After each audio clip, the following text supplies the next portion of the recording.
పెన్నా నది ఒడ్డునున్న గిరిజన కాలనీలో తాగునీటికి కటకట ఏర్పడింది. కామాక్షి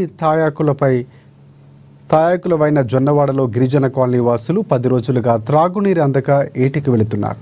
గతంలో నదులు స్వచ్ఛంగా ఉన్నప్పుడు ఇలా నీరు తెచ్చుకున్నా సరిపోయేది. కానీ ప్రస్తుతం పెన్నా నదిలో దొరికే నీరు తాగేందుకు వడగట్టుకోవాల్సిన పరిస్థితి ఏర్పడింది. అయితే పట్టించుకోవాల్సిన నాథులే లేరంటూ స్థానికులు ఆవేదన వ్యక్తం చేస్తున్నారు. స్థానిక ఎమ్మెల్యే ప్రశాంతమ్మ ఈ విషయంలో పంచాయతీ సర్పంచ్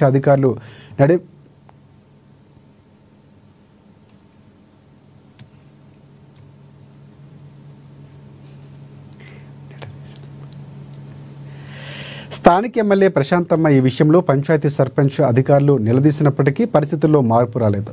నీళ్లు వస్తుంటే రాలేదని చెబుతున్నారంటూ స్థానికంగా ఉన్న పార్టీ ప్రతినిధుల ఎమ్మెల్యే వద్ద మభ్యపెట్టి ప్రయత్నం చేయడంపై స్థానికులు ఆగ్రహం వ్యక్తం చేశారు.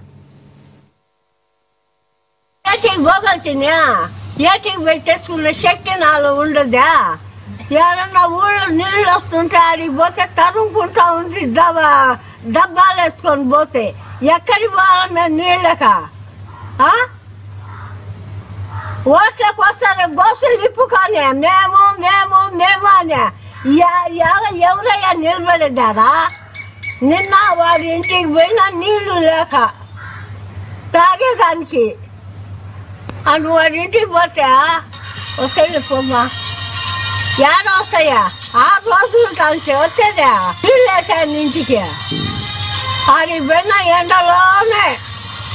మరి గిరిజన కాలనీ అన్న జొన్నవాడ, కానీ ఇక్కడ 4 రోజుల నుంచి నీళ్ళే రావటం లేదు. పిల్లలకు కానీ మాకు కానీ తాగను కానీ వాడుకొని కానీ అసలు నీళ్ళే ఉండటం లేదు. నీళ్ళకి చాలా ఇబ్బంది పడిపోతున్నాం అన్న మేము.